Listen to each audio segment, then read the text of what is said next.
शासन जी सत्संग शुरू है और वाणी श्री कबीर साहब जी महाराज की।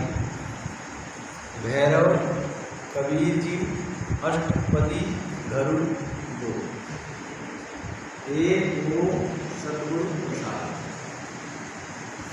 प्यारे शासन जी आपसे निवेदन है कि आप अपने मोबाइल स्विच ऑफ कर लीजिए, इससे सिस्टम में जुड़वा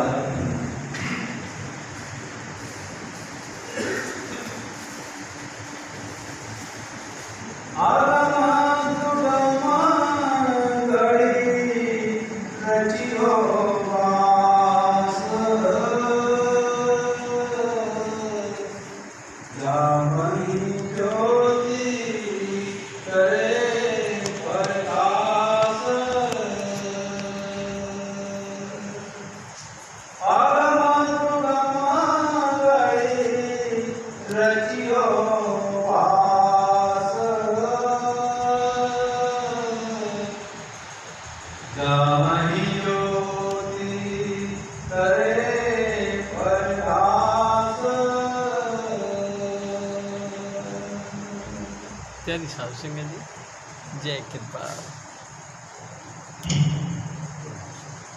परम पुरुष पूर्ण धनी हजूर स्वामी जी महाराज, परम आदरणीय माता जी महाराज और त्यागी साधु सिंह जी,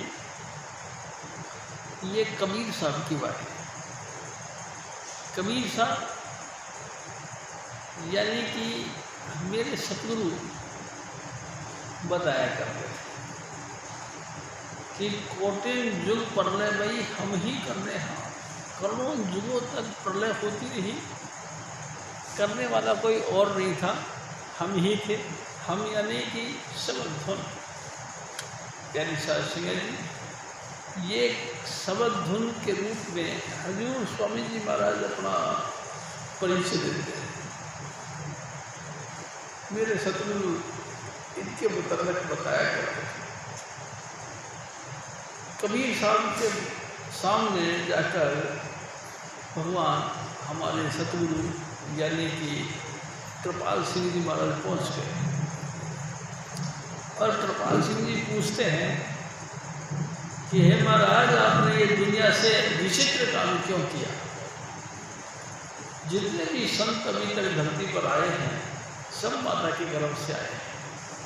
आपने ये जो अनोखा काम कर दिया, ये क्यों कर दिया? तेरी शासन कृपाल सिंह जी का ये प्रश्न है, ये सवाल हुआ तो कबीर साहब करना। कृपाल सिंह, हम अपने स्थान पे बैठे हुए थे, यहाँ यानी कि मृत्यु लोक के दुखियारे जीवों की पुकार मेरे तक पहुंची तो मैं रह नहीं सका। जहाँ बैठा था वहीं से वहीं चला आया। यहाँ आया तो देखा कोई मेरे लायक जगह नहीं थी कि मैं कहाँ प्रकट हूँ। घूमते घूमते चलते चलते मैंने देखा बनारस के पास में एक तलैया, छोटी ही तालाब था जिसका लहर तलैया के नाम से मशहूर थी। उसमें कमल का फूल खिला हुआ था। मैं उस कमल के फूल पर प्रकट हो गया और जैसे कि बच्चा होता है सिंपल, मैं भी अपने अंगूठे का जो है कि रस लेना शुरू कर दिया। अंगूठा चूसता है। कब से कब तक इस बात का कोई डेट नहीं। प्यारी साधु सिंह जी कबीर साहब कमल के फूल पर प्रकट हुए और अपना अंगूठा चूसते रहे। संजोग बस एक वैश्य परिवार यानी कि बनिया अपनी धर्मपत्नी के साथ उधर से गुजरा। धर्मपत्नी को प्यास लगी, वो पानी पीने के लिए तालाब में आई। तालाब में आई, पानी पिया और नज़र पड़ गई उस फूल के ऊपर जिस पे एक बच्चा बैठा हुआ था। प्यारी साधु सिंह जी उसकी घरवाली को बहुत पसंद आया और उस बच्चे को गोद में ले लिया और लेके अपने पति के पास पहुंच गए। उसके पति ने यानी कि बढ़िया ने कहा कि ये क्या, ये किसका लेके आई है? उन्होंने कहा ये फूल के ऊपर प्रकट हो गए, फूल के ऊपर ही खेल रहे थे, मैं इनके लेके आया, चल इसको वापस छोड़ दो। अगर गलती से तू लेके चली गई, लोगों ने हमको ताने देना शुरू कर देना, पता नहीं किसका बच्चा उठा के ले आई, तो हम उनका जवाब क्या देंगे?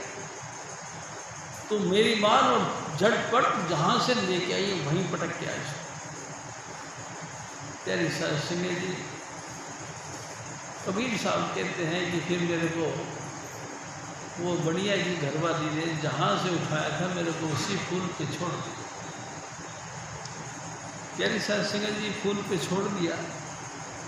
अब क्या होता है, फिर मैं अपने उसी पोजीशन में यानी कि पाँव का अंगूठा चूसना शुरू कर दिया।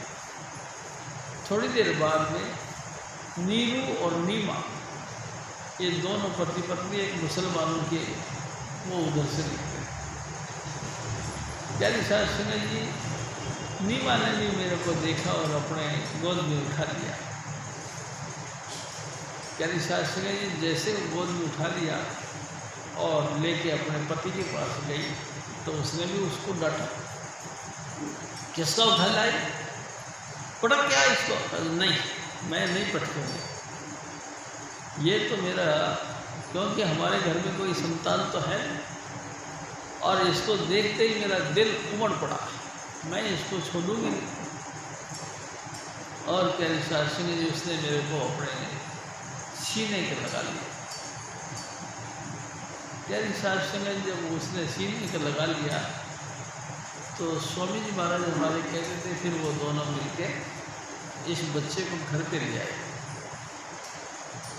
प्यारी साहब सिंह जी जब घर पे ले आए तो उसके बाद में कई दिन हो गए लेटे लेटे, ना ये कभी हंसे ना कभी रोए, ना कोई पानी ना कोई दूध ना कोई जो है कि कोई भूख प्यास का कोई लफड़ा नहीं था।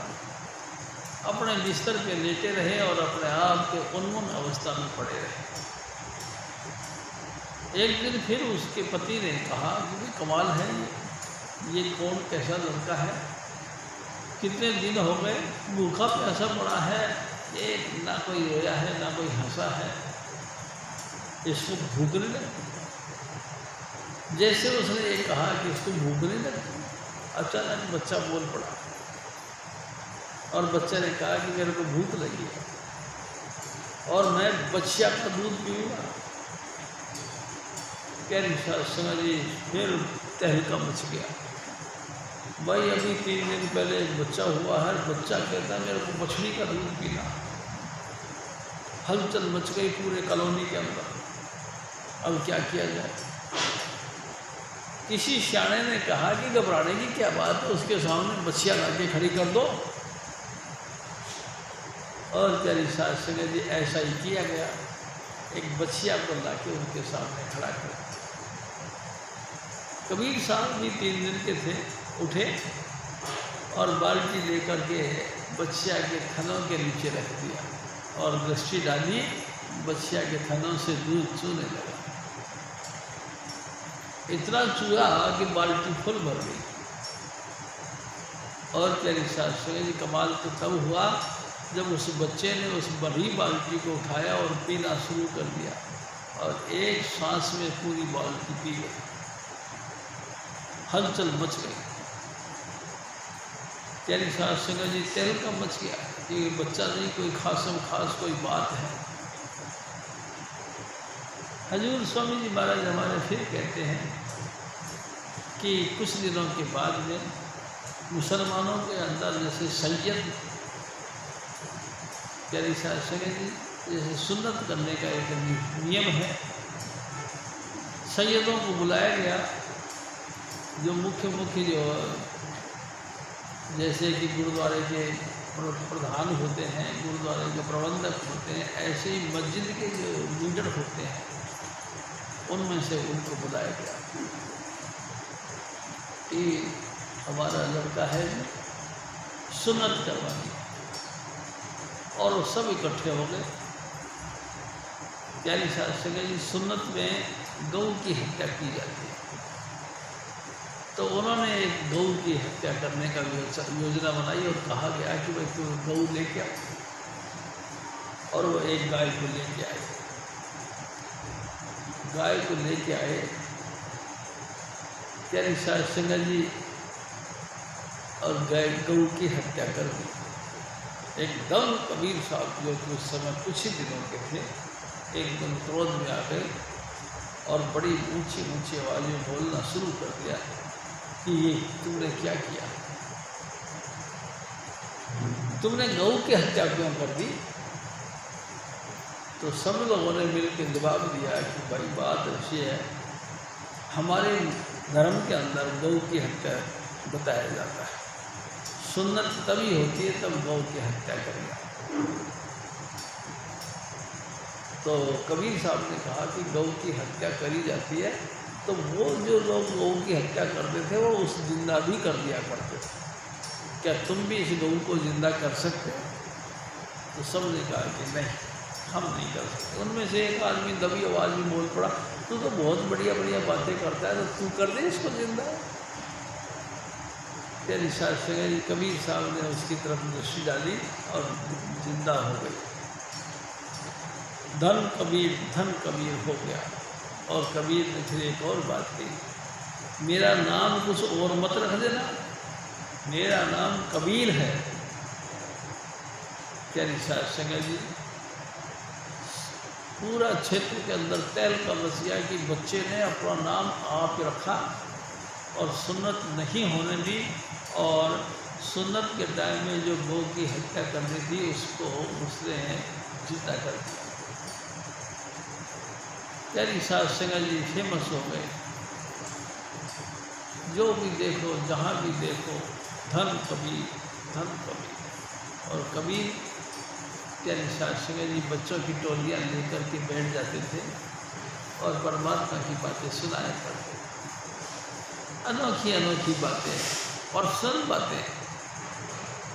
प्यारी साहब संगत जी व्यक्तिगत बातें लोगों को बताना शुरू कर दिया, और बताने का रिजल्ट ये हुआ कि कई टाइम तो इतना हो जाता था कि लोग भूख प्यास भूल जाते। प्यारी साहब संगत जी मेरे सतगुरु फिर बताया करते थे कि जब चारों तरफ शोर मच गया कि कबीर कबीर, धन कबीर, और फिर साथ में उन्होंने बोल दिया कि गुरु के बगैर ज्ञान नहीं होता है। प्यारी साहब संगत जी, इंसान चाहे जितना ही ऊंचा गुणी ज्ञानी, ऊंची खानदान और व्यवहार का हो, कितना ही पहुंचा हुआ व्यक्ति हो, लेकिन गुरु के बगैर उसकी गति नहीं। प्यारी साहब संगत जी गुरु के नाम की महिमा करना शुरू कर दिया। जब गुरु के नाम की महिमा करना शुरू कर दिया तो उनके इर्द गिर्द बैठे जो लोग सुन रहे थे उनमें से एक ने बोल दिया, कबीर आपका गुरु कौन है। प्यारी साहब संगत जी कबीर चुप हो गए, क्योंकि अभी तक उन्होंने गुरु नहीं बनाया। लोगों ने बार बार पूछा तो कबीर साहब ने कह दिया कि मेरा गुरु प्यारी साहब संगत जी कौन है। वो आपके गुरु। प्यारी साहब संगत जी तेल को बच गया। कबीर का गुरु धर्मदास, क्या नाम था। प्यारी साहब संगत जी ये उनके गुरु। अरे ये तो किसी मलेच्छ को जो है माथे नहीं लगाते, इसने कबीर को नाम दे दिया। कबीर तो खुल के कहने लगे, क्या कबीर तो खुल के कहना शुरू कर दिया कि मेरा गुरु। प्यारी साहब संगत जी बड़ा कमाल हो गया। कबीर साहब ने फिर खुद को तुक रचा। क्या रचा कि मुँह अंधेरे उठे और स्वामी रामानंद जी जो थे वो सुबह सुबह जाकर गंगा स्नान किया करते थे। उनको पता लग गया इस बात। तो स्वामी रामानंद जी सुबह मुँह अंधेरे बिना किसी की छाया पड़े हुए, यानी करीबन 4 साढ़े 3 बजे के 4 बजे के करीबन गंगा स्नान को जाया करते। तो स्वामी रामानंद जी खड़ाऊ पहन के और गंगा स्नान को लिए जा रहे थे। कबीर साहब ने उन पौड़ियों के ऊपर ही जाके पसर गए, लेट गए। जैसे ही स्वामी रामानंद जी उतरने लगे उस पौड़ियों से, तो इनकी खड़ाऊ इनके माथे पे लग गई। जैसे ही माथे पे खड़ाऊ लगी तो स्वामी रामानंद जी ने झट से नीचे झुक के कही, ओ उठ बेटा उठ, राम कहो राम। उन्होंने कहा ठीक है और चले गए। प्यारी साहब सुने जी, दूसरे दिन से बड़े ऊंचे ऊंचे आवाज में कबीर साहब बोलने लगे कि मेरे गुरु स्वामी रामानंद हैं। जब स्वामी रामानंद तेरे गुरु है, फिर लोगों ने जाके यहाँ से वहाँ फिर बात पहुँचा दी। अरे स्वामी रामानंद जी को कहने लगे कि महाराज आपका गुरु है, आप गुरु हैं और कबीर आपका चेला। कबीर मैंने किसी कबीर सबीर को नहीं कहा कि महाराज वो बुनकर जाति का है, उसने कह दिया है कि मेरा गुरु स्वामी रामानंद। उन्होंने कहा कि ये क्या झूठ बोलता है, मैं कोई कबीर को नहीं जानता। उधर जाके फिर दोबारा लोगों ने कह दिया कि अरे भाई तुम कहते हो कि मेरा गुरु रामानंद, और रामानंद जी तो बिल्कुल मुकरते हैं, वो कहते हैं कि मैंने कोई गुरु कोई चेला नहीं। प्यारी साध संगत जी, जब दोनों तरफ से ये बातें हो गई तो लोगों ने कहा कि भाई बात ऐसे स्पष्ट कैसे हो, ये साफ कैसे हो, तुम दोनों आमने सामने मिलो और बात खुल के बात हो जाएगी। और वो भी कह देंगे कि आप है या नहीं, और आप भी मंजूर कर लेना, ठीक है। प्यारी साध संगत जी, टाइम फाइनल किया गया। फाइनल टाइम के उस मुताबिक कबीर साहब को स्वामी रामानंद जी के मंदिर में लेके गए। स्वामी रामानंद जी उस समय पर्दा लगाकर श्री राम जी की पूजा कर रहे थे। प्यारी साध संगत जी उसको स्नान करवा रहे थे राम जी की मूर्ति को, और स्नान करवाने के बाद लिए उनके वस्त्र सारे उतार दिए थे। प्यारी साध संगत जी, स्नान करवाने के बाद में उनको वस्त्र पहना दिए गए। वस्त्र पहनाने के बाद में उनके सर पे मुकुट भी पहना दिया। मुकुट पहना दिया, लेकिन कमाल हो गया, उसको होश तो तब आई जब उसकी माला तो बाहर रह गई। माला तो गले में पहना ही नहीं। अब क्या करें? प्यारी साध संगत जी बड़े असमंजस में, चक्करी में पड़ गए। यानी कि ताज सर पे रखा हुआ ताज उतारना तो ये शोभा देता है, ये तो धर्म के खिलाफ है। ताज पहना दिया तो ताज पहना दिया, अब माला कैसे पहनाए? बिना माला के तो शोभा भी नहीं। कस्म पोजीशन में हो गए। प्यारी साध संगत जी, बाहर पंडाल के अंदर भीड़ भाड़ में कबीर साहब भी बैठे हुए थे। वहीं से कबीर साहब ने कहा कि गुरुजी, इसमें घबराने की क्या बात है? अरे माला की गांठ पीछे वाली खोल लो और गले में डाल के फिर गांठ मार दो। हैं? एकदम स्वामी रामानंद जी ने कहा, भाई कौन है? 4 पर्दे लगा रखे हैं, पट बंद कर रखा, उसके बाद में कौन है ऐसा दिव्य दृष्टि वाला जिसने देख लिया और वो मेरे को कह रहा है कि गांठ खोल लो और गांठ लगा लो? कौन है? तो सब लोगों ने कहा कबीर। कबीर? अरे फिर कहे कि पर्दा हटाओ, पर्दा हटाया गया। प्यारी साध संगत जी, और कबीर साहब स्वामी रामानंद जी के चरणों में गिर गए। स्वामी जी, मैं आपका शिष्य हूँ, आपने मेरे को नाम दिया। तो मैंने तेरे को कब नाम दिया बेटा? मैंने तो तेरे को कभी नहीं देखा कैसे नहीं? गुरु जी याद करो, एक दफ़ा तुम गंगा स्नान को जा रहे थे सुबह। हाँ, जा तो रहा था, तुम्हारी खड़ाऊ मेरे सर पे लगी थी। हाँ, याद आ गया, लगी तो थी। फिर तुमने मेरे को झट से कहा, उठ बेटा उठ, राम कहो राम। कहा था? हाँ, याद तो आता है। मैंने कही तो थी वो, लेकिन वो तो बच्चा था। अरे हाँ महाराज, वो बच्चा नहीं था, मैं ही था, आप थे। स्वामी रामानंद जी ने खुल के कह दिया कि हाँ भाई हाँ, कबीर मेरा शिष्य है और मैं इसका गुरु हूँ, इसको दीक्षा मैंने दी है। चली साध संगत जी, उसके बाद तो वो बिल्कुल बेपरवाह और खुल के अपने गुरु की महिमा करना शुरू कर दिया।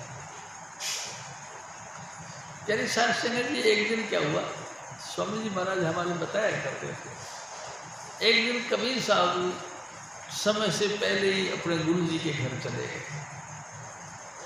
तो गुरु जी क्या कर रहे थे, भजन कर रहे थे, और भजन में रोना शुरू कर दिया। और रो भी ऐसे रहे थे कि फपक फपक के, यानी कि ढाई मार के रोए जा रहे थे। प्यारी साध संगत जी आँखें बंद थी और रोए जा रहे थे, अश्रुपात, आँखों से आंसू गिरे जा रहे थे। कबीर साहब देखे जा रहे थे, रोते रोते रोते रोते बहुत देर हो गई। उसके बाद में बड़ी मुश्किल से शांति मिली। कबीर साहब ने पूछा, गुरुजी एक बात बताओ, आज आप क्यों रो रहे थे? मैं समझता हूँ आप विरह में तो नहीं रो रहे थे, ये मैंने महसूस किया, आप विरह में नहीं रो रहे थे, लेकिन किस लिए रो रहे थे ये बताओ। प्यारी साध संगत जी, स्वामी रामानंद ने कहा कि बेटा बात ऐसी है, मेरे को पिछले जन्म की बात याद आ गई। पिछले जन्म क्या? पिछले जन्म में मैं यहाँ का जो है बादशाह था, और अब इस समय जो वजीर बना हुआ है, बादशाह बना हुआ, ये धर्म के जिम्मेदार थे।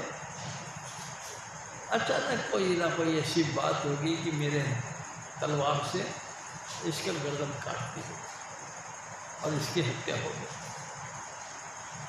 हत्या हो गई? कहाँ हत्या हो गई। और ये जुल्म मेरा लगातार मेरे को याद आता है कि मैंने पिछले जन्म में इस वजीर की हत्या करी, और इस वजीर ने मेरी हत्या कर ली है। क्योंकि तपा काय को खपा, अंत मता सो बता।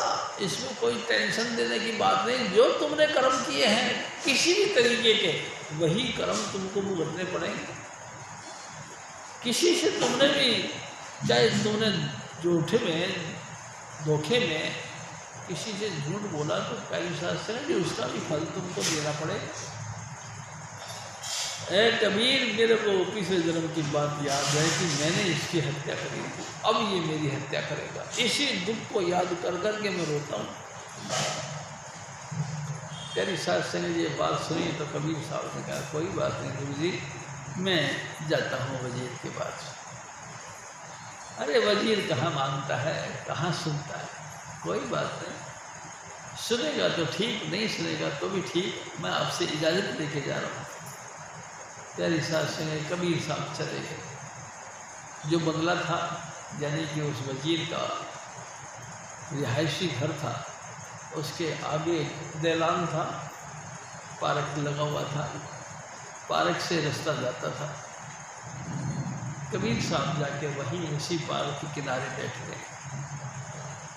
रोज़ाना वजीर आए और रोज़ाना जाए, लेकिन उसकी तरफ देखा नहीं। कबीर साहब वहाँ धरना डाल के बैठे रहे कई दिनों तक। एक दिन कमाल की बात हुई, वजीर अपने घोड़े के ऊपर सवारी करके जा रहा था, अचानक रुक गया। ए कबीर सुन, तू जिस काम के लिए बैठा ये काम तेरा होगा नहीं। और वचन बोले और फिर घोड़े पे बैठ कर चले गए। हजूर स्वामी जी महाराज ने हमको बताया कि जब वो कबीर को बोल के गया कि कबीर, तू जिस काम के लिए बैठा ये काम होगा नहीं। तेरी साथ संगत ये काम होगा नहीं, बेकार बैठा। तेरी शास्त्री कबीर साहब चले गए स्वामी जी महाराज के पास और कह अपना बात बता दी। महाराज मेरे को उन्होंने यानी कि वजीर ने कहा कि तेरा बैठना बेकार है, ये होगा। और फिर ऐसा हुआ। तेरी शास्त्री जी गदर का टाइम आया, हिंदू मुसलमानों का झगड़ा छिड़ गया और उसी झगड़े के अंदर उस वजीर के हाथों से स्वामी रामानंद का गर्दन काट दिया। तेरे सत्संग जी कर्म गति टारी नहीं, कर्मों का बीज बोया हुआ आपका कभी नष्ट नहीं होगा, चाहे जुगों जुग बीत जाए, कुछ भी हो जाए भाई जी, आपके कर्म कभी नष्ट नहीं होंगे। एक ना एक दिन ये कर्म तुम्हारा साथ देगा, चाहे तुम कुछ भी हो। अरे मैं तो कहता हूँ ये तो ये संतों की बातें, संसार में संसार की बातें देखो। आप कितने जेंटलमैन हो, कितने होशियार हो, यानी कि भगवान हो, भगवान राम होगे। लेकिन तेरे सत्संग जी एक दिन अपने गुरु से हुक्म लेकर राम और लक्ष्मण तेरे सत्संग जी उस जनकपुरी की यात्रा यानी घूमना शुरू कर दिया। जनकपुरी में घूमने का पॉइंट करते शुरू। लोगों ने देखा एक सांवला है, एक गोरा है, बड़ा खूबसूरत है, अनोखी जोड़ी है। बहुत लोगों ने उसको दिल से देखा। कई लेडीजों ने ये कहा कि काश ये हमारा बेटा होता, काश ये मेरा पति होता, काश ये मेरा भाई। जो जो जिनके भावनाएं थी उस तरह से उनको साथ भावनाएं जोड़ी। यानी शास्त्र की भावनाएं क्या जोड़ी, और खेत में बीज बो दिया, यानी कि ये मनुष्य देही इसके अंदर बीज बो दिया कि ये इतना सुंदर, ये मेरा पति होता। यानी शास्त्र ने बीज बो दिया गया। रिजल्ट क्या हुआ? अगला जन्म भगवान विष्णु का यानी कि राम का, भगवान कृष्ण के रूप में हुआ। 16,008 रानियां बनी। इतनी कहीं किसी की रानी होती है? हाँ, लगभग उस अवध से उस नगरी के अंदर घूमते घूमते, जनकपुरी में घूमते घूमते 16,000 के करीबन लड़कियों ने यानी स्त्रियों ने उसको अपने पति भाव से देखा। उस पति भाव की पूर्ति करने के लिए भगवान कृष्ण जी को 16,000 शादियाँ करनी पड़ी। एक राजा ने अनेक लड़कियों को गिरफ्तार करके अपने हवस का शिकार बनाया सिंह जी, और उनको कैद कर रखा था। जब कृष्ण जी ने उसे की नगरी पर हमला किया और उस राजा को मार दिया, तो वो जो जितनी भी जनानियाँ थी जो कैद थी उनको छोड़ दिया गया। और कृष्ण जी ने कहा कि भाई अब तुम मुक्त हो, तुम अपने अपने घर चले जाओ।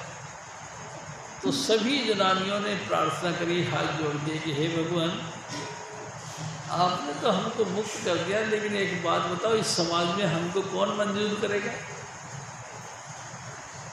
अरे भाई, चाहे जिस भी तरीके से सही, हमारा तो ये राजा ने अपहरण कर लिया, हमारे साथ इसने दुराचार किया, अब हमको कौन अपनाएगा? यानी शास्त्री इस पोजीशन को देखकर भगवान कृष्ण जी ने कहा कि कोई बात नहीं, मैं अपनाऊंगा, और सारी जनानियों को अपना वर्ण कर दिया। यानी कि 16,008 रानियाँ बनाई। तेरी शास्त्री जी कर्म गति तारी नहीं है।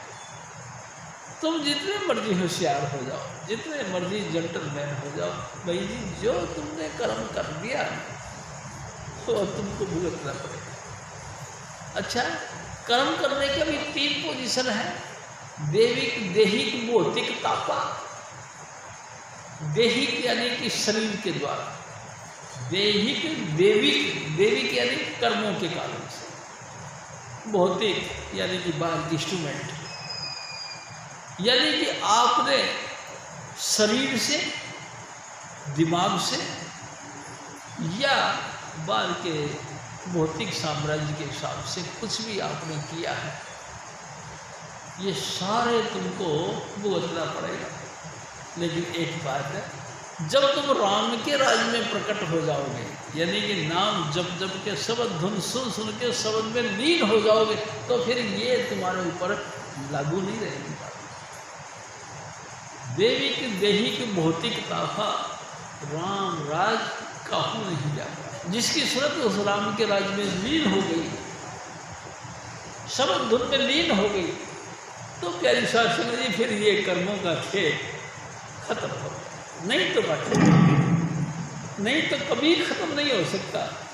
चाहे जितना मर्जी 71 दफा प्रलय और महाप्रलय हो जाए तो भी आपकी कर्मों का खेल खत्म नहीं हो सकता। प्यारी शासन इतना दुष्प्रभाव रखते हैं। उपाय सिर्फ शब्द धुन के साथ, यानी राम के साथ, यानी कि राम। हाँ, एक दिन मेरे सतगुरु ने कहा, जगत में 4 प्रकार के नाम हैं। एक राम दशरथ का बेटा, एक राम घट घट में बैठा, एक राम का शकल पसारा, एक राम सबू से गया। तेरी शास्त्र में कमाल है। स्वामी जी महाराज ने कितना स्पष्ट किया। दशरथ पुत्र रघुनंदन राम कहलाते हैं। दूसरा मन हमारा जो सबके अंदर बैठा हुआ। 1 मिनट में आप कभी दिल्ली में आ गए, आप कभी अहमदाबाद पहुँच गए, आप कभी जर्मन, कभी अमेरिका, कभी अफ्रीका। 1 सेकंड के अंदर आपका मन कहाँ से कहाँ तक उड़ान भर जाता है। एक राम का शकल पसारा, त्रिलोकीनाथ जिसको काल भगवान कहते हैं। तेरे शास्त्र जी इसने स्तुत प्रलय सब काम वही करता है। ये सब संपूर्ण सृष्टि को चलाने वाला मन है, धर्मराज है, काल भगवान है। एक राम सबहू से न्यारा, एक इन सबसे परे, यानी समर्थन। तेरे शास्त्र जी 4 प्रकार के नाम हैं। कमाल हो गया। हम हाँ यानी शास्त्र के अपन बहन भाई जितने भी हैं, सतगुरु पूरे के शरण में जाए और पूरा सतगुरु हमको नाम दे। ये बात एक कंपल्सरी नहीं है, लेकिन आपके अंदर शब्द धुन प्रकट कर दे। आप भी अपने कानों के अंदर बैठ के उस प्रणव की धुन को, यानी ओंकार की धुन को तेरी शास्त्र जी आप सुनने लगे। ये राम है सबसे न्यारा, जिसने इस राम की शरण में अपने आप को लीन कर दिया। उसका आवागमन छूट गया, भवबंधन छूट गया, दोबारा जन्म और मरण खत्म हो गया। बाकी कोई काम नहीं है ऐसा जिससे कि तुम्हारा हमारा किसी का भी जन्म मरण खत्म हो। यानी शास्त्र जी अब जितने मर्जी होशियार हो जाए, कितने गोरे चिट्टे अच्छे बुरे, और जितना मर्जी बिल्कुल वेद शास्त्रों के पढ़ने वाले, स्वाध्याय करने वाले, अच्छे अच्छे आचरण को धारण करने वाले, लेकिन हम नाम के साथ नहीं जुड़े, शब्द धुन के साथ नहीं जुड़े, तो हमको भुगतना पड़ेगा। प्यारी शास्त्र जी हम कितने ही सदाचारी हैं, कितने ही मानसिक रूप से या शारीरिक रूप से या सामाजिक रूप से पवित्र हैं, हमको ये सब भुगतना पड़ेगा। इसलिए बहुत मुश्किल है, बहुत मुश्किल है गुरु के साथ प्रीत करना। यानी शास्त्र जी गुरु, हाँ गुरु, मेरे सतगुरु आप वही हैं शब्द धुन, लेकिन हाजिर नाजिर होने के लिए अपना शरीर धारण किया और हमारे बीच आए। बाइबल में कहते हैं सबका आद सबल है, सबका विकास शब्द से है, सबका अंत भी शब्द से है। यानी शास्त्र जी शब्द ही फिर उत्पत्ति हो, दोबारा पुनर्जन्म पुनर्जीवन रचना वो भी शब्द के माध्यम से होती है। यानी शास्त्र जी सबसे पहले शब्द था, शब्द परमात्मा के साथ था, शब्द ही परमात्मा है। बाइबल कहते हैं तेरे शास्त्र जी वही शब्द इंसान का चोला धारण करके हमारे बीच आया और स्वामी चुन्नीलाल का रूप धारण किया, हमारे बीच आया। प्यारी सास सगे जी, हमको अपने चरणों का प्यार और भरोसा बख्शा उस सदगुरु ने, हमको मीठी मीठी बातें करके प्रभावित किया उसने, और अपने चरणों का दास बनाया उसने। और सिर्फ इतनी बात नहीं करी, उसने हमारे को अपने जिस मकसद के लिए वो आए थे वो मकसद भी समझाया कि मैं शब्द हो, तुम मेरा भोजन करो, मैं जीवन का पानी हूँ, तुम मुझे पियो। प्यारी सास संगत जी, हम सब उस शब्द धुन को सुनने और उसको आंतरिक रूप से देखने का काम करना शुरू कर दिया। ये है सदगुरु के आने का मेन पर्पज। प्यारी सास संगत जी, कबीर साहब की समझ है ये। हजूर महाराज फरमाते हैं, हाँ जी दोबारा बोलो।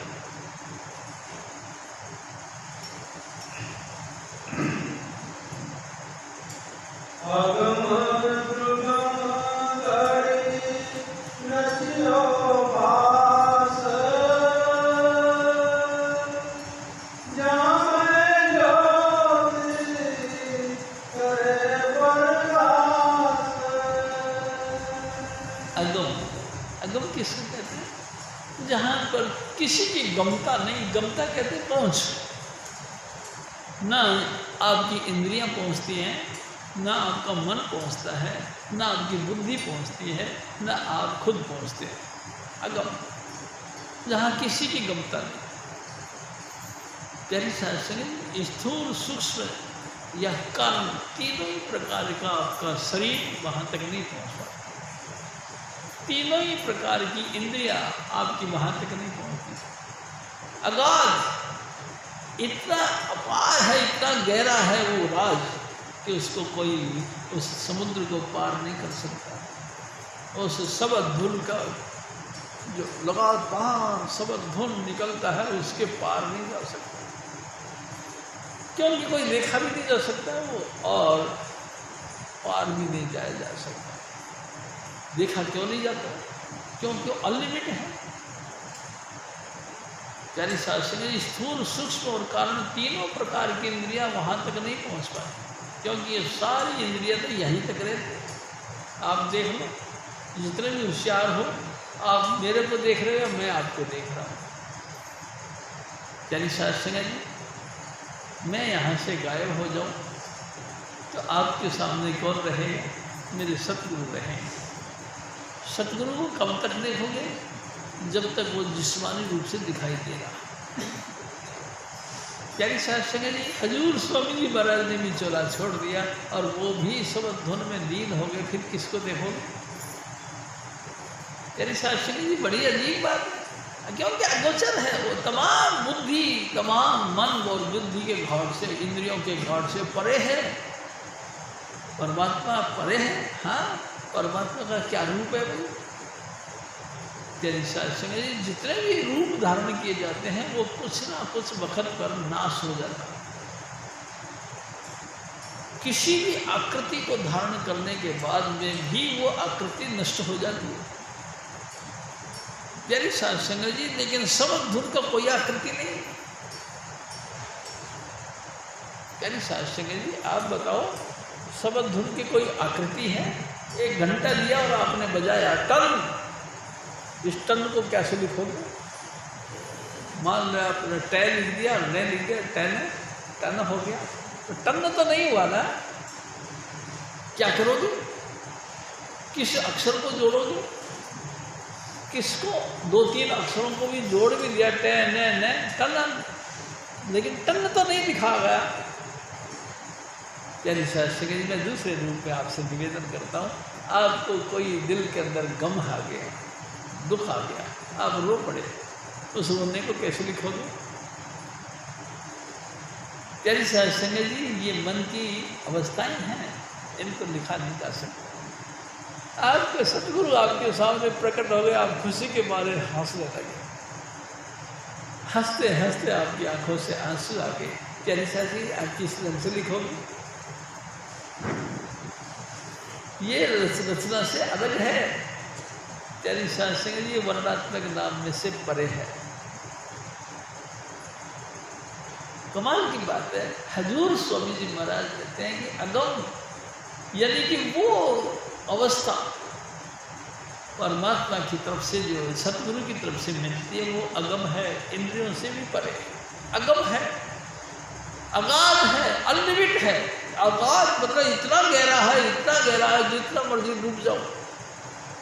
यानी साध संगत जी समझ धुन में जितना मर्जी डूब जाओ, डूबते चले जाओ, कोई एंड नहीं। आप कहाँ तक डूबोगे? यानी साध संगत जी आप सोचो कि अनामी देश के अंदर राधा स्वामी दयाल रहते हैं, हजूर स्वामी जी महाराज परम पुरुष पूर्ण धनी वहाँ अनामी देश रहते हैं।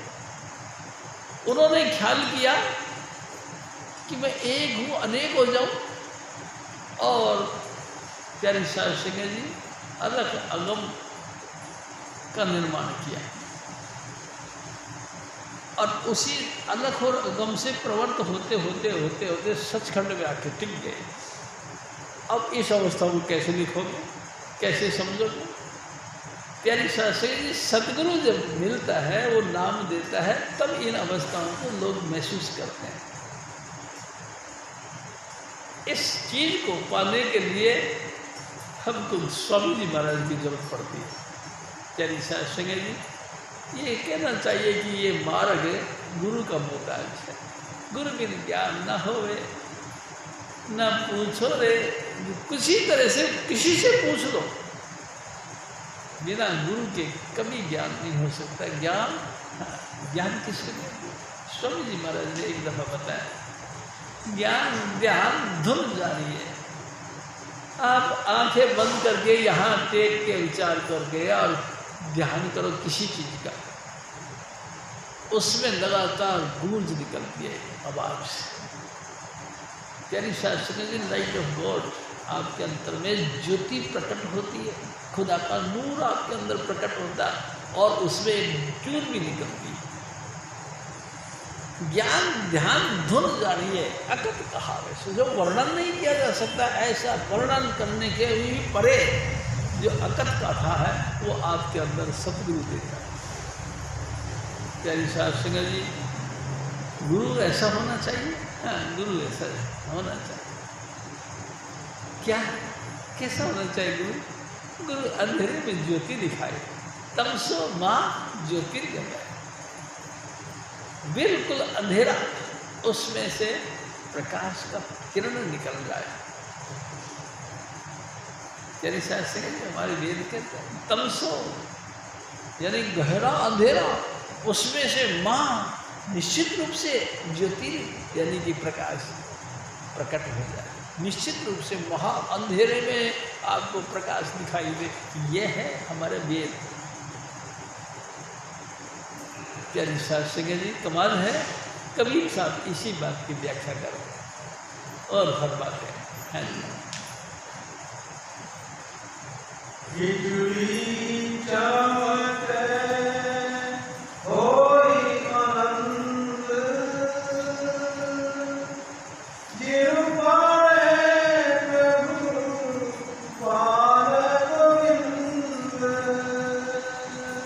प्यारी साध संगत जी कबीर साहब देखो कितनी गहराई से प्रश्न, गहराई से क्वेश्चन और आंसर करते हैं कि जैसे आपने देखा घटा छा गई है बारिश के दिनों के अंदर, चारों तरफ गहरा बादल छा गया है, अचानक उस घटाओं के अंदर से बिजली चमक पड़ती है।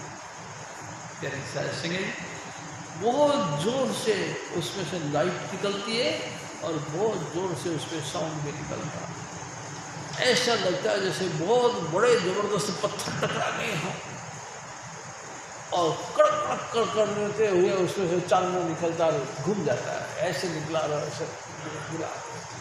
ऐसी तरह से प्यारी साध संगत जी जब कभी स्वामी जी महाराज दया करते हैं, हमारे अंतर में बिजली की सी चांदना हो जाता है। किसके कारण से? सिर्फ अगोचर के प्रताप से। स्वामी जी महाराज ने जब हमको नाम दिया और हमने नाम का अभ्यास कर दिया, उसी के रिजल्ट से हमारे अंतर में बिजली चमकने लगती है। बिजली, हाँ बिजली चमकने लगती है। भाई जी बिजली चमकी हुई कभी देखी आपने? हाँ।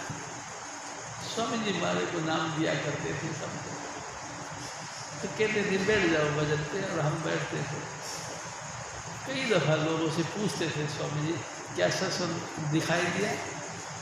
स्वामी जी हमको दिखाई तो नहीं दिया, लेकिन ऐसा लग रहा था जैसे बारिश हो रही है, बारिश हो रही है। हाँ। अंतर में बारिश हो रही है। प्यारी से बिन बिजली बिन बादल वहाँ बिजली चमके, बिना बिजली के बिना बादल के बिजली चमक पड़ती, आपके अंतर में प्रकाश प्रकट हो जाता है। हजूर महाराज फिर और करवाते हैं।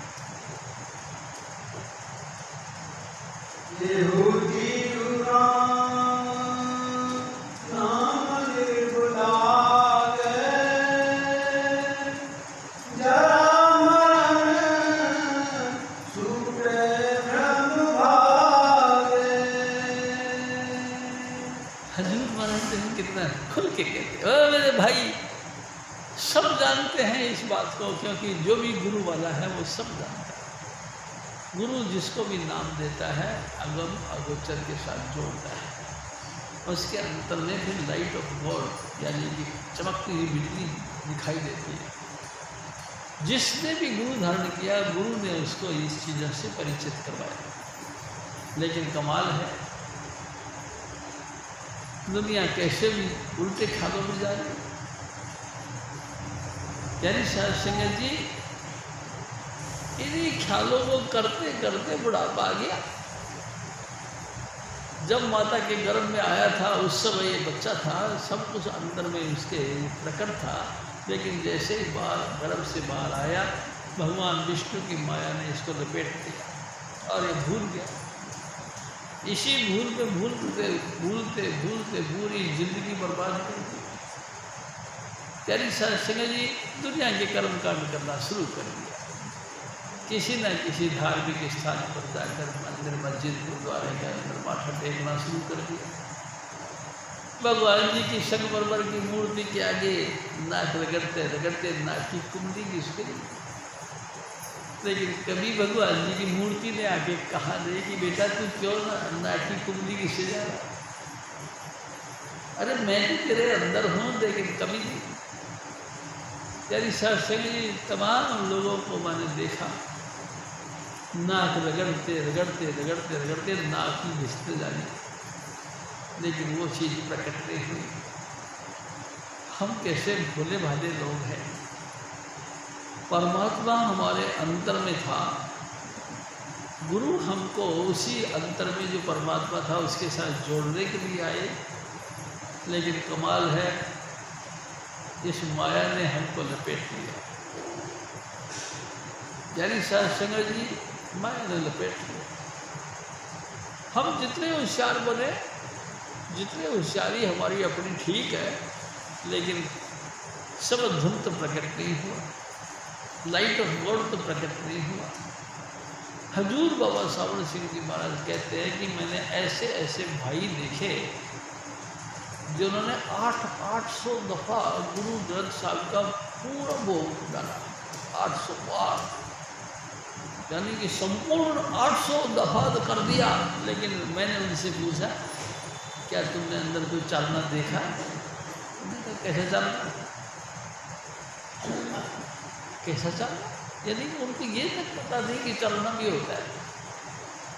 यानी सत्संग जी है घट में, सुजत में है, तो हमारे अंतर में परमात्मा की ज्योति हमारे अंतर में है, लेकिन दिखता ही नहीं। क्यों? क्योंकि गुरु नहीं मिला। यानी सत्संग जी गुरु मिले और वो अपनी कमाई की पूंजी हमको सौंपे, और फिर हमको भी दिल में शौक हो स्वामी जी महाराज से पाने का। स्वामी जी महाराज के मुताबिक हम भी भजन बंदगी कर करके टाइम लगाना शुरू कर दें। हे सतगुरु, वाकई मैं देख रहा हूँ हमारा तो बुढ़ापा आ गया। क्या ही सत्संग जी 70-72 साल की उम्र हो गई। हमारे स्वामी जी महाराज एक पहाड़ा सुनाया कर रहे थे, दस्तिया 3 तोड़े मंजे दी ही 10 चौक 40 डग्गा हो गया हाड़ी 10 पंजू 50 कह गए सीधे राह 10 छिके 60 हो गया 73 10 छिके 60 देख लो गांधी पाठ 10 सत्ते 70 हो गया 72 10 अट्ठे 80 डग्गा हो गया खसी 10 नाम 90 गल कोई ना भागो 10 धामे 100 यहाँ से उठो कब्र में जाके सो हजूर स्वामी जी महाराज हमको पहाड़ सुनाया गया तेरी सास सिंह जी सच बात है हमारा भी धीरे धीरे बुढ़ापा आ गया 70 साल की 72 साल की उम्र हो गई प्यारी सासें क्या हम 72 साल की अवस्था में आकर के उस चीज़ को पाएंगे हैं था नसीब ये तो गुरु अमरदास जी महाराज ने उनको तरफ थी तगड़ी और किसी ने कहा कि भाई साहब तुमको गुरु परमात्मा मिलना चाहता है हाँ कैसे मिले मैं कहा कभी बताओ जाओ किसी गंगा माई के स्नान करने के और गंगा माई से प्रार्थना करो वह तुमको गुरु से मिलाए प्यारी सासंग जी और गंगा माई के यहाँ पे स्नान करके प्रार्थना करते हे गंगा माई कोई गुरु मिला नहीं और उसने फिर मिलाया प्यारी सासंग जी धुर कर्म पाया तुम जिनको शे राम हरि के लागे धुर कर्म यानी कि सतलोक से तुम्हारा लिखा जाए कि जा बेटा तेरा कल्याण है उसको इस जन्म में इस मृत्यु लोक में गुरु मिलता है वो फिर गुरु तुमको नाम देता है वो जो नाम है उसके प्रताप से तुमको अगोचर अलग अगोचर की गति मिलती है उसी की कृपा से फिर तुमको सब धनु सुनाई देता है नहीं तो नहीं प्यारी सासंग जी लाखों नहीं करोड़ों नहीं अरबों खरबों दुनिया रोज पैदा होती है रोज बम्बों से फूट के पड़ जाती है वंचित के वंचित रह जाते हैं उनको बेचारों को नाम का परिचय नहीं मिलता प्यारी सासंग जी वो सब धुन का परिचय नहीं पाते वे सुमार दुनिया बम्बों से फूट के पड़ रही है प्यारी सासंग जी उनको नहीं मिलता हजूर स्वामी जी महाराज फिर और फरमाते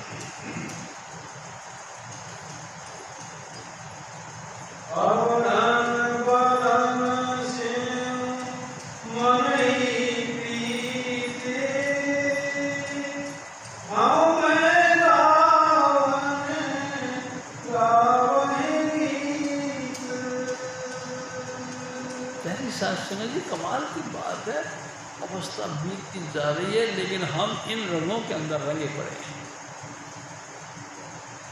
का रंग है रंग यानी नशा काहे का रंग है स्वामी जी हमारे कहा चाल उठी फिर करी सगाई ब्याह हुआ घर नारी आई ये रंग है नार देख मन अति हर खाना बेड़ी भारी मूल न जाना इतना जबरदस्त बंदिश इतना जबरदस्त पैबंद हम हो गए अच्छे भले थे अचानक दिल के अंदर फुरना पैदा हो गया मैं बड़ा सुंदर हूँ शीशे के सामने अपने जुल्फे संभालने लगा कंगी पे कंगी करने लगा कभी ऐसे एक्टिंग करने लगा कभी ऐसे एक्टिंग करने लगा शीशे के सामने अपनी एक्टिंग दिखाने लगा और मन में ख्याल हुआ मैं इतना खूबसूरत हूँ कोई ना कोई लड़की मेरे को चाहती हो प्यारी सासंग जी संजोग बना माता पिता ने रिश्ता बना दिया चाह उठी फिर करी सगाई मेरे सतगुरु कहा करते थे स्वामी जी मेरा सगाई हो गई और सगाई हो गई सगाई हो गई पुत्रा सगाई हो गई तो तू जो है कि फिर गुरु से टूट गया गुरु से दूर हो गया क्यों क्योंकि अब लगातार चिंतन उसके साथ हो गया जिसके साथ तेरी सगाई हुई है वो कैसी होगी बस इसी ख्याल में चाह उठी फिर करी सगाई प्यारी साध संगत दिन रात उसी के सपने सजाना शुरू कर दिया। ब्याह हुआ, गरनारी आई, जब हो गया शादी तो बड़ा हीरो बन गया, घोड़े पे बैठ बैठ के नाचने लगा और सारी समाज और बरादरी उसके सामने नाचते रहे और अपने आप में फूल नहीं समाया। देखा मेरी क्वालिटी कितनी हाई है इस टाइम, सारा बरादरी समाज नाच रहा है मेरे आगे। यानी साध संगत जी बैठा बैठा घोड़ी पर भी कभी कभी वो भी उछल्ला मारना कोशिश करते हैं, अपने आप को स्वयं से समझ लेता है। यानी साध संगत जी शादी हो गई, घरवाली आ गई, घर देख के बड़ा खुश हुआ, घरवाली को देख के आहा देखा इतनी हिंदुस्तान की टॉप क्लास की जो परी थी उसको मैंने अपनी घरवाली बना दी। हिंदुस्तान से सबसे सर्वश्रेष्ठ सबसे खूबसूरत मेरी घरवाली। प्यारी साध संगत जी आउट ऑफ लिमिट अभिमान आ गया। क्या हुआ, गरनारी आई, नाम देख मन अति हर खाना। इतना इतना मगन हो गया। मेरे सतगुरु एक दफ़ा कहते कि शिव जी मैं तेरे से एक बात बताऊँ। कहा तो मुझे बताओ। हमारे प्रेम भाई साहब की घरवाली अपने पियर चली गई, तो दुकान से आया प्रेमा। प्रेमा उनको नाम मतलब स्वामी जी महाराज बोलते थे, हम तो बोलते साहिल जाते, लेकिन वो स्वामी जी कहते कि फिर प्रेमा आया बैग रखा,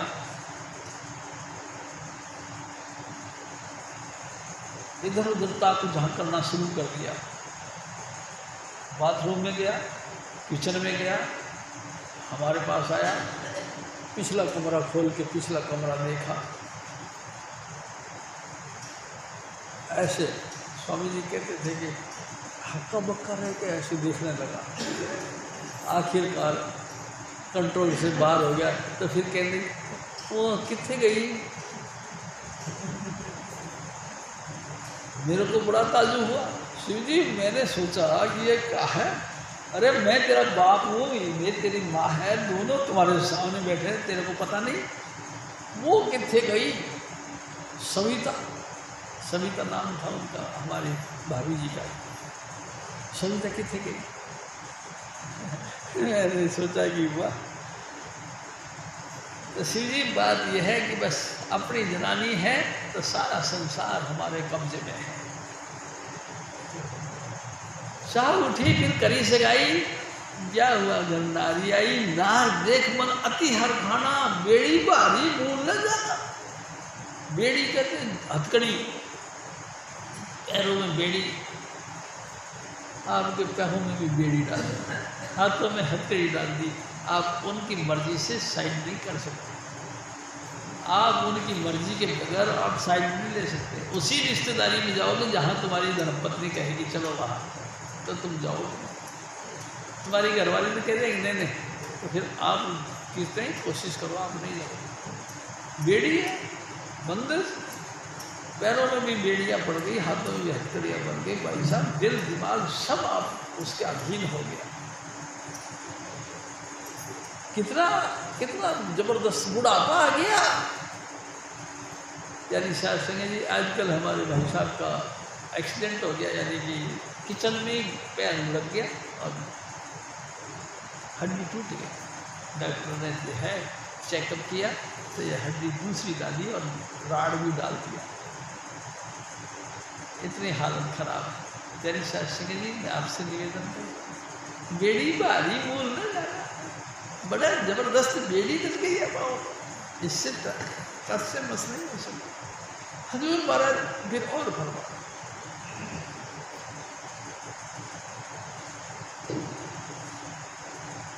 अनहद सबद होत झनकार,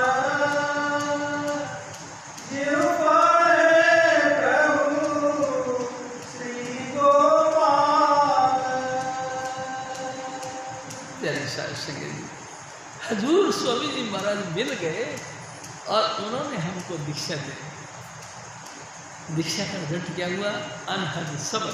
अनहद, हद किसको कहते हैं? सीमा। मेरी हद यहाँ तक है। मैं आपसे एक और निवेदन करता, मेरे सतगुरु कहते थे, एक दफ़ा बारिश के दिन थे, एक मेंढक कुएं में आके गिर गया। पानी के बहाव के मारे एक मेंढक कुएं में गिर गया। अब प्यारी साहब संगत जी हुआ क्या कि कुएं में बेचारा गिर गया। अब वो कुएं के अंदर तो कई मेंढक थे, सब आपस में बातें करते थे, एक दूसरे के साथ नाच नुच करा करते थे, लेकिन वो उन रहने लगा, उदास। एक दिन मेंढकों के लीडर ने उससे पूछा कि भाई साहब, हो तो आप हमारी बिरादरी के, लेकिन कभी हमारे किसी खुशी किसी गमी के अंदर शामिल नहीं हो, क्यों? अरे बात ऐसे जी भाई साहब, मैं तो समुद्र का रहने वाला हूँ। समुद्र का रहने वाला? समुद्र को क्या है? तो वो बहुत बड़ा तालाब है, बहुत बड़ा। प्यारी साहब जो लीडर जो मेंढक था, वो अपनी जगह से उछाला मार के यहाँ तक आ गया। इतना बड़ा? तो नहीं, इससे तो बहुत बड़ा। उसने दोबारा फिर छलांग मारी और दीवार के टकरा के, यहाँ तक इतना बड़ा? नहीं, इससे बहुत बड़ा। अच्छा, इससे बड़ा तो हो ही नहीं सकता।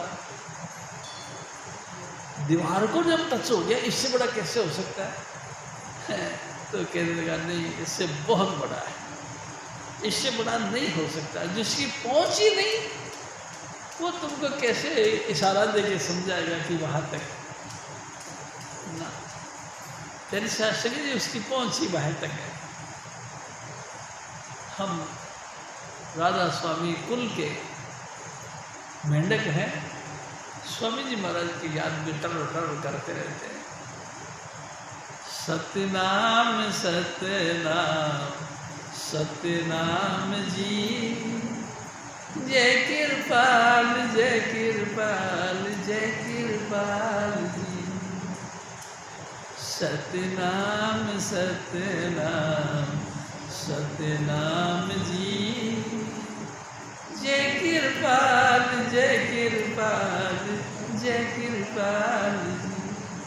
प्यारी सत्संग जी लगातार गूंजते रहते हैं, लगातार कूदते रहते हैं। ऐ सतगुरु, तू दया का सागर है। तूने अपनी दया मेहर से हमको अलख और अगम के पार पहुंचाने की योजना बनाई है।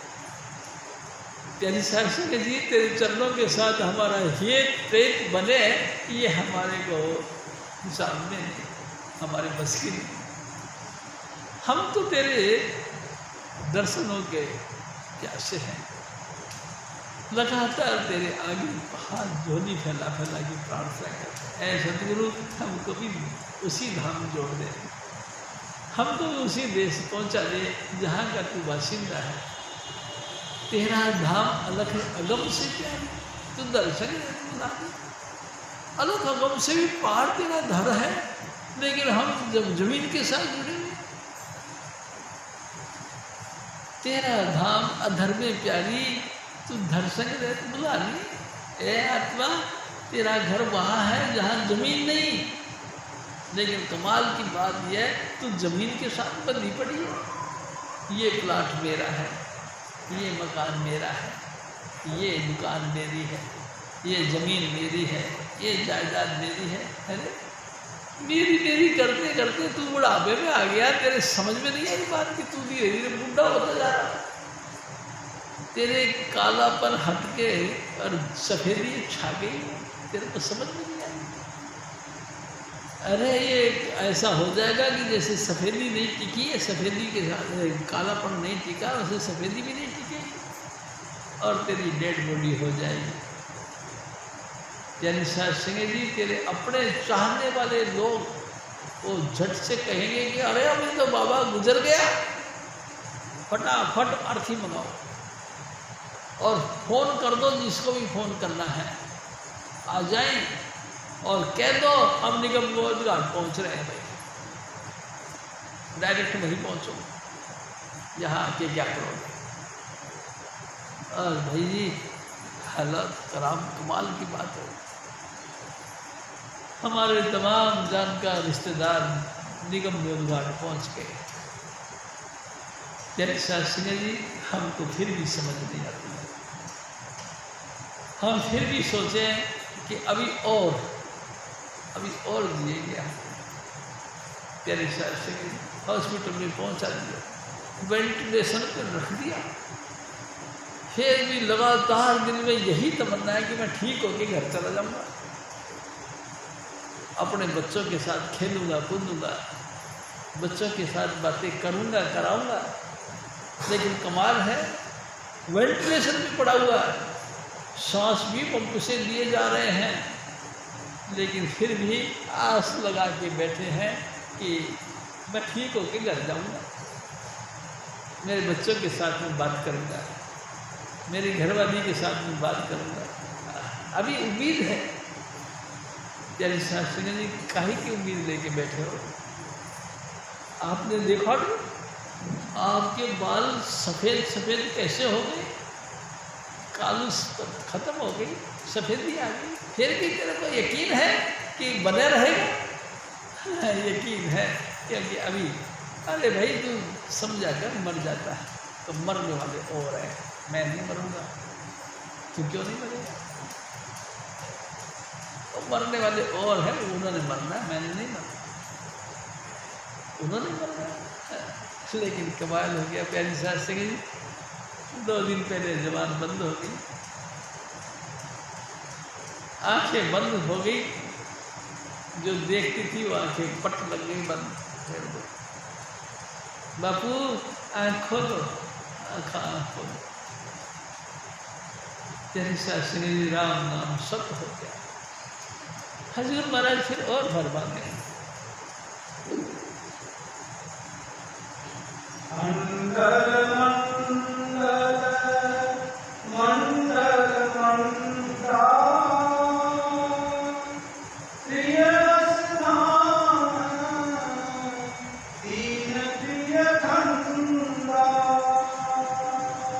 ओ मेरे भाई सुन, आपके अंदर 3 प्रकार का घर है। आपके अंदर स्थूल के अंदर सूक्ष्म है, सूक्ष्म के अंदर कारण है, कारण के ऊपर भी आपको सरल धन है आपके अंदर। प्यारी शास्त्री जी, घर के अंदर घर है, घर में घर दिखाई दे सो सतगुरु पुरख सुजान। पंच सबद धुन काल धुन तहाँ बाजे सबद निशान। आपको इसी काया के अंदर, इसी घर के अंदर तुमको वो घर दिखाए जहाँ के अविनाशी क्षेत्र है, जहाँ के जाके तुमको बसता है। प्यारी शास्त्री जी, घर में घर दिखाई दे, वही है सतगुरु। पंच सबल धुन का 5 प्रकार की ज्योति जलती है, 5 प्रकार के नाद यानी कि सबद धुन बजती है, 5 नाद, 5 स्थान हैं, 5 मंडल हैं, 5 मंडल पे 3-3 घर हैं। यानी कि उसमें लाइट कैसी है, उसमें धुन कैसी है और उस स्थान का नाम क्या है। तीनों घर तुम्हारे 5 मंडलों के अंदर 3-3 घर हैं, 3-3 घरों की 3-3 विशेषताएं हैं। प्यारी शास्त्री जी, दया तो मेरे सतगुरु ने करी, ये सब बातें मेरे को मेरे गुरु महाराज ने। प्यारी शास्त्री जी, ऐसी अनोखी बख्शीश करी है स्वामी जी ने। हाँ, ऐसी अनोखी बख्शीश करी। प्यारी शास्त्री जी, जिस देही को नोचे दे सो देही बाजार की से। तमाम 33 करोड़ देवी देवता लगातार आंखें बंद करके लगातार सुमरण करते, हे प्रभु हमको भी मानुष देही दे दे, काई के लिए हम भी तेरा भजन करेंगे। हे परमात्मा, तू हमको भी मानुष देही दे दे, काई के लिए तेरे सत्संग में आएंगे। हे मेरे सतगुरु, तू दया कर दे, हमको भी मानुष देही दे दे, काई के लिए। ये जो अगम निगम की बातें हैं, इनको समझने के लिए, तेरे चरणों के अंदर लीन होने के लिए यही जुक्ति है। हमको भी दया करके तू दे दे। लेकिन कमाल है, देवी देवताओं को भी नसीब नहीं होती और मेरे सतगुरु ने मेरे को दे दी, हम सबको दे दी, हमको दे दी। जिस चीज़ को पाने के लिए ये तुमने देह धारण किया, वो स्वामी जी महाराज ने तुमको वही 5 नाम दे दिए। जपो, प्यारी साथ संगत जपो। कहना तो बहुत आसान है, लेकिन भजन पे बैठने में नीचे से आग लगने शुरू हो जाती है। प्यारी साथ संगत जी खुजलियाँ शुरू हो जाती है, दर्द शुरू हो जाते हैं। कभी घुटना दर्द करता है, कभी जान दर्द करती है, कभी नीचे। और मैं कहता हूँ क्या क्या दुर्गति होती है, आपको तो पता ही है। यानी शास्त्री जी भजन करते हैं, उनको पता है ये सब कुछ होता है। लेकिन सूरमा वो है तमाम मुसीबतों को अपने ऊपर सहन करे और फिर भी भजन पे अडोल बैठा रहे। यानी शास्त्री जी बैठे रहो, लगातार नाम लेने के बाद में स्वामी जी महाराज के हुक्म के मुताबिक लगातार बैठे रहो। मैं आपसे एक और निवेदन करता हूँ, यानी शास्त्री जी कबीर साहब के पास पहुँच गए। गुरु महाराज ने उनको नाम दे दिया। गुरु महाराज से नाम लेने के बाद में गुरु महाराज ने कहा कि देख बेटा, अपने गुरु का मिशन को जिंदा करना। पहले मन पर वो तो अपना पीछे और जाओ, पहले अपने आप को उस चीज़ की प्राप्ति कर लो। जब तुमको प्राप्ति हो जाए उसके बाद में फिर संसार में जाके इसका प्रचार प्रसार करना। गुरु नानक साहब ने अपने गुरु की बात को गांठ बांध दी। यानी शास्त्री जी नाम लेने के बाद में रोड़ी यानी बड़े बड़े ढीम, उन पे बैठकर भजन करना शुरू कर दिया। 15 साल तक किया। यानी शास्त्री जी कमाल की बात है, 15 साल तक रोड़ी पे बैठकर भजन करना शुरू कर दिया। गुरु की हुक्म थी ना, आज्ञा थी ना, उस आज्ञा का पालन करने के लिए कि काका पहले अपने दिल में इस चीज़ को प्रकट करो। जब प्रकट हो जाए फिर संसार का उद्धार करो। गुरु के मिशन को जिंदा रखने के लिए प्यारे शास्त्री जी गुरु नानक साहब ने 15 वर्षों तक भजन किया। और 15 वर्षों तक भजन करने के बाद में प्रचार प्रसार के लिए निकले। पूर्व पश्चिम उत्तर दक्षिण चारों दिशाओं में फैल गए और जहाँ भी जाए अपने गुरु महाराज की शिक्षा का प्रचार करें। एक दफ़ा तो ऐसा हुआ, स्वामी जी महाराज कहते थे, एक दफ़ा तो ऐसा हुआ कि गुरु नानक साहब को मुसलमान पकड़ लिए।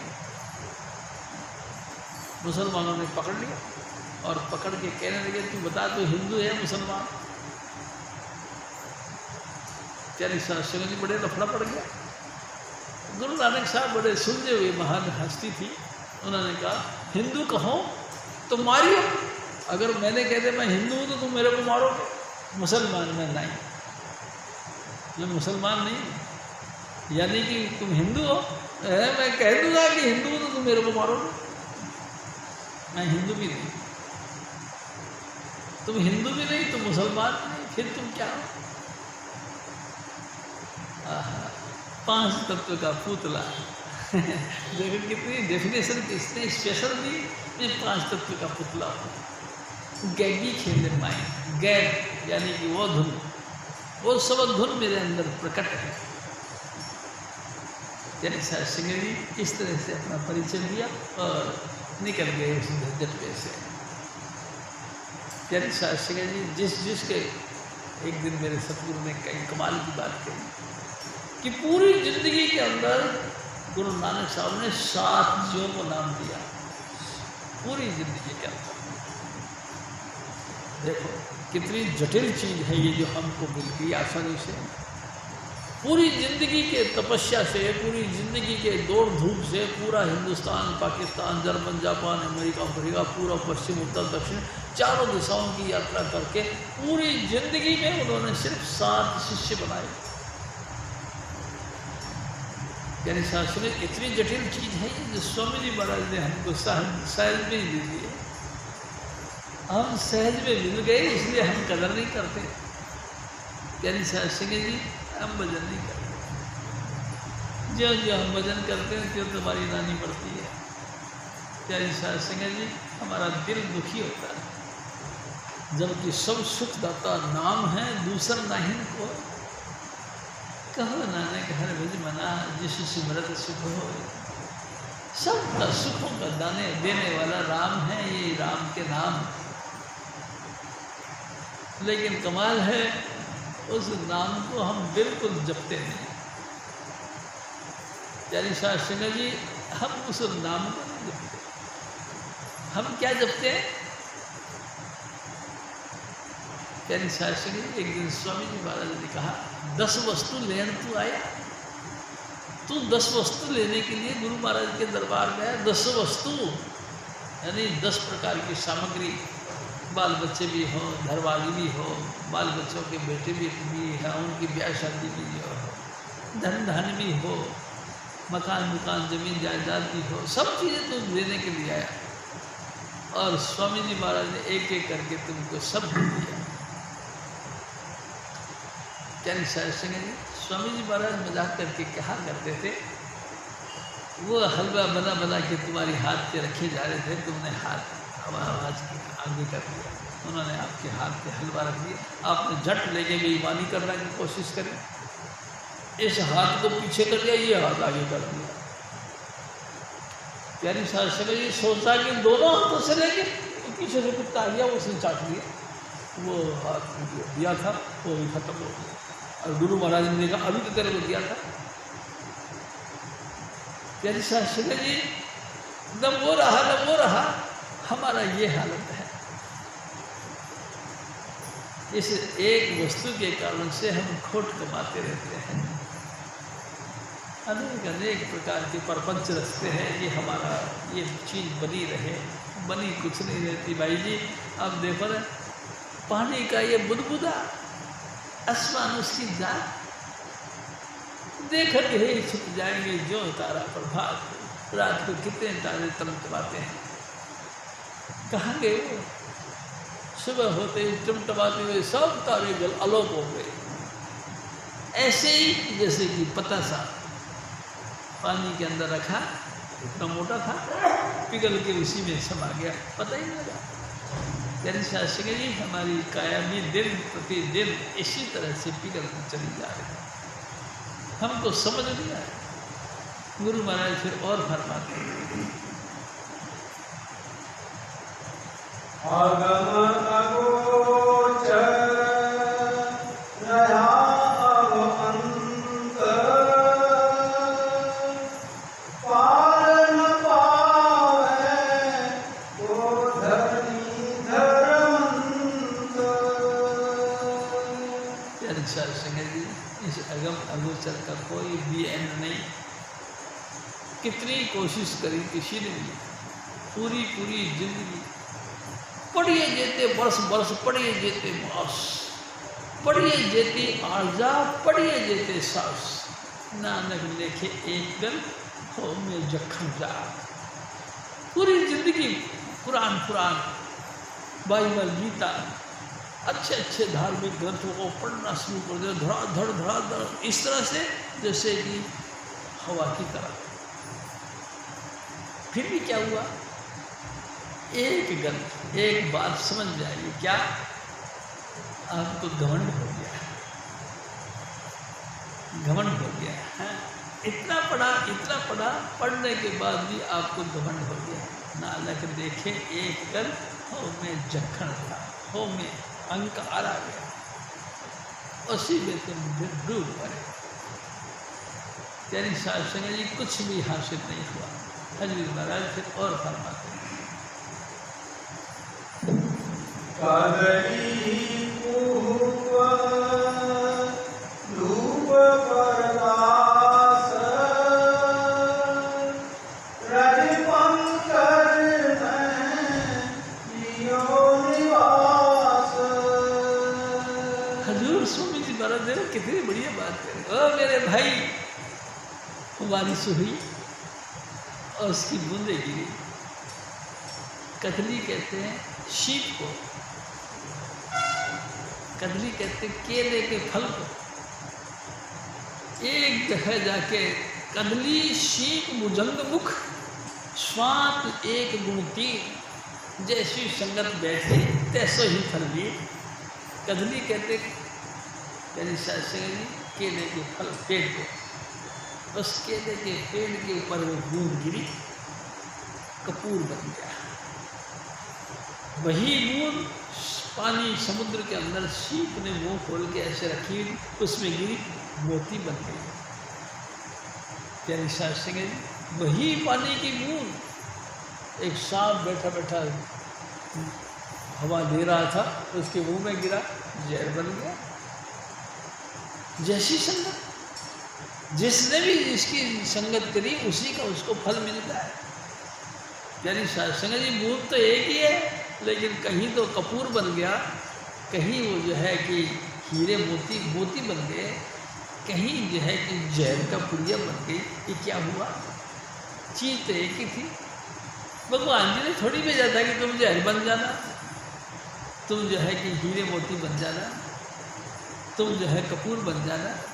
भगवान जी ने थोड़ी कह के भेजा था, लेकिन नसीब अपने अपने, क्या शास्त्री जी अपने अपने नसीबों से ही सब कुछ बनता है। ये पिछले जन्म अनंत जन्म जो आपने मैंने भुगते हैं, क्या शास्त्री जी उसी जन्मों का फल है कि आप जैसे भाइयों का दोस्ती मिली, मेरा सतगुरु पूर्ण पुरुष राधा स्वामी दयाल मिल गया। राधा स्वामी दयाल ने पूर्ण कृपा करके दोनों हाथ मेरे सर पे रखे और कहा कि शाबाश मेरे बच्चे, शाबाश, अपने गुरु का नाम रोशन करें। प्यारी शास्त्री जी गुरु का नाम रोशन करें। हाँ, एक दिन स्वामी जी महाराज ने कहा, दोनों कंधे पे मेरे हाथ रख दिए और कहने लगे, शिव जी मैं देख रहा हूँ तेरे को इस मिशन पे काम करने का लिए थोड़ा शौक है। मैं बोला कुछ नहीं। स्वामी जी महाराज लगातार कहते रहे कि तेरे को शौक है इस मिशन पे चलने का, तो सुन, इस मिशन पे चलना कोई छोटी बात नहीं। अपने झोपड़ी के अंदर आग लगा के हाथ तापना पड़ता है, अपने बिल्डिंग के अंदर, अपनी जो है कि कमाई वाली जगह में, अपनी गृहस्थी के अंदर आग लगा के हाथ तापना पड़ता है। क्या तू तापेगा? प्यारी शास्त्री जी वाह मेरे सतगुरु वाह। प्यारी शास्त्री जी मेरे सतगुरु ने वचन कर दिए, क्या तू तापेगा? मैं कोई जवाब नहीं दिया। प्यारी शास्त्री जी सब कुछ जानते हैं स्वामी जी महाराज। और स्वामी जी महाराज ने एक दफा फिर मेरे से कहा, शिव जी मेरा विचार है कि चार जो है स्तंभ खड़े हो जाए। अगर 4 स्तंभ खड़े हो गए तो मेरा जीवन सफल है, अगर नहीं खड़े हुए तो फिर मैं क्या कह सकता हूँ। प्यारी शास्त्री जी स्वामी जी महाराज ने 4 स्तंभ खड़े करने का बहाना अपनाई, लेकिन नहीं रहा। इस दिल के टुकड़े 1000 हुए, कोई यहाँ गिरा कोई वहाँ गिरा। प्यारी शास्त्री जी कहीं ना कहीं सब गिर गए और नकली बातें सुन के, मेरे से बातें सुन के नकली और अपने आप को लीडर मानते हैं। अरे मेरे से तो बातें इसलिए है कि मेरे सतगुरु की मेरी डायरेक्ट बातें हैं। तुम मेरे से सुन के किसी और को कहने लगोगे तो उसमें वो रस नहीं रहेगा, क्योंकि मेरा सतगुरु मेरे ऊपर दया थे, उन्होंने दया करी। प्यारी शास्त्री जी बहुत दया करी। हम नीचते उत्तम भाई, जब से साध संगत में भाई ये हम तो बहुत नीच लोगों में से हैं।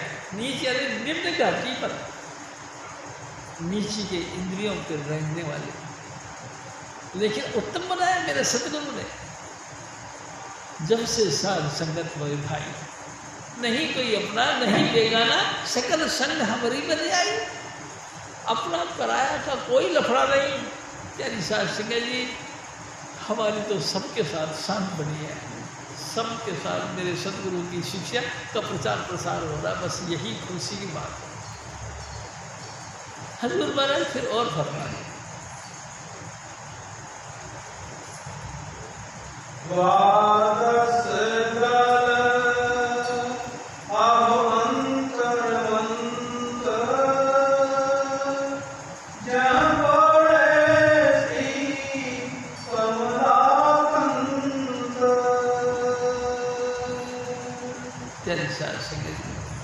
कमाल है, सारा संसार इस सागर में डुबसियाँ मारे हुआ है, लेकिन कमला नाम है लक्ष्मी का।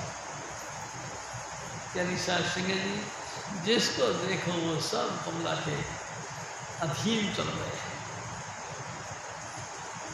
हैं तो आपके अंदर।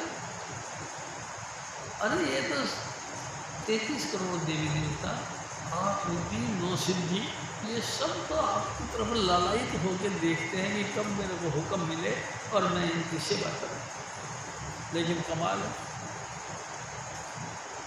हम उनको छोड़कर, गुरु को छोड़ पूजे तो दे और चीज़ों की तरफ चल पड़ते हैं। मेन पॉइंट की बात करते हैं। एक दिन स्वामी जी महाराज ने कहा, लोग समझते हैं कि गुरु छुपा के रखते हैं, मैं छुपा के रखता हूँ, मैं तो सारी बातें खुल के बताता हूँ। मैंने आज तक कोई बात छुपाई है? शिव जी तू बता, मैंने छुपाई है कोई? ना, ये आपने बिल्कुल नहीं छुपाई। आप तो जो बिल्कुल छुपी हुई थी उनको भी निकाल के हमारे सामने पेश करते हैं कि भाई जी तेरे अंदर इस काया में 9 खंड पृथ्वी, हाथ बटन बाजा, इसी काया के अंदर 9 खंड पृथ्वी है, बड़े भारी फौजें हैं, बड़े भारी पलटने हैं, बड़े भारी मार्केट है, बड़ा लाखों समुद्र और लाखों बड़े बड़े हिमालय पर्वत हैं, सब कुछ तुम्हारे अंतर में। आप अंतर में प्रवेश करो। कैसे प्रवेश करो? कोमल बनकर। कोमल कैसे बने? नाम को जप के और शब्द धुन को सुन के। शब्द धुन तो हमसे सुना नहीं जाता, तो फिर कैसे कहोगे कि पाएगा? फिर नहीं पाएगा। प्यारे साध संगत जी, स्वामी जी महाराज दया करें और हम तो उस चीज़ के साथ जोड़ रहे, तब शायद कुछ बात बन जाए, नहीं तो बड़ा मुश्किल है। हजूर महाराज फिर और फरमाते हैं,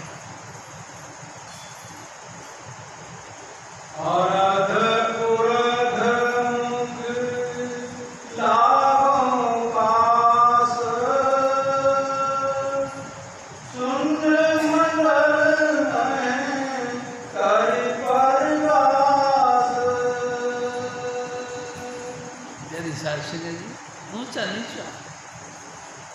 स्वामी जी महाराज देखो, ख्याल करो, कोई जमाना था अपन अपनी माँ के गर्भ के अंदर होते थे। प्यारी साहब संगत जी, खोपड़ी हमारे मुंह नीचे की तरफ था, हमारे दांत थे ऊपर थे, उसमें पड़े थे। अपन परमात्मा का दीदार करते थे और उनसे प्रार्थना करते थे। हम कलाम थे, यानी बातचीत करते थे। परमात्मा से बातचीत करके कहते थे, हे परमात्मा, अब तू मेरे को संसार सागर में भेज रहा है, मैं लगातार तेरा नाम जपा करूँगा, बस तू कृपा कर। प्यारी साहब संगत जी, लगातार प्रार्थना हमारी बोली गई और स्वामी जी महाराज ने सुना। और सुनने के बाद में एक दफ़ा उन्होंने दया करी, हमको गर्भ से बाहर निकाल दिया। जैसे ही हम गर्भ से बाहर निकले, भगवान विष्णु की माया ने उसको लपेट लिया। जैसे कि एक कैंडिडेट जीत का सेलेक्ट होकर के पहुंच गया है राष्ट्रपति बनने के लिए, तो जैसे ही राष्ट्रपति नाम को चयन हुआ, तमाम बॉडीगार्ड उसको चारों तरफ से घेर देते थे, क्योंकि अब वो राष्ट्रपति बन गया। सारे बॉडीगार्ड, जितना भी पूरी फौज, पूरा जो कुछ व्यवस्था है, सारी व्यवस्था उसको घेर देते थे। उसको अकेले में आपसे मिलने नहीं देते, आप उसके पास में बैठ के बात सुन नहीं सकते, आप बिल्कुल दूर रहेंगे उस परकोटे से बाहर। प्यारी साहब संगत जी, इस भगवान विष्णु की माया ने भी ऐसा माया डाल दिया, जाल डाल दिया कि हमको बहुत दूर कर दिया। हमको बस धन संपत्ति अच्छी लगती है, बाल बच्चे कलत्र अच्छे लगते हैं। हमारे बच्चे चाहे नाक लटक रहा हो, लेकिन हमारे बच्चे सबसे श्यामे हैं, सबसे सुंदर। मैं आपसे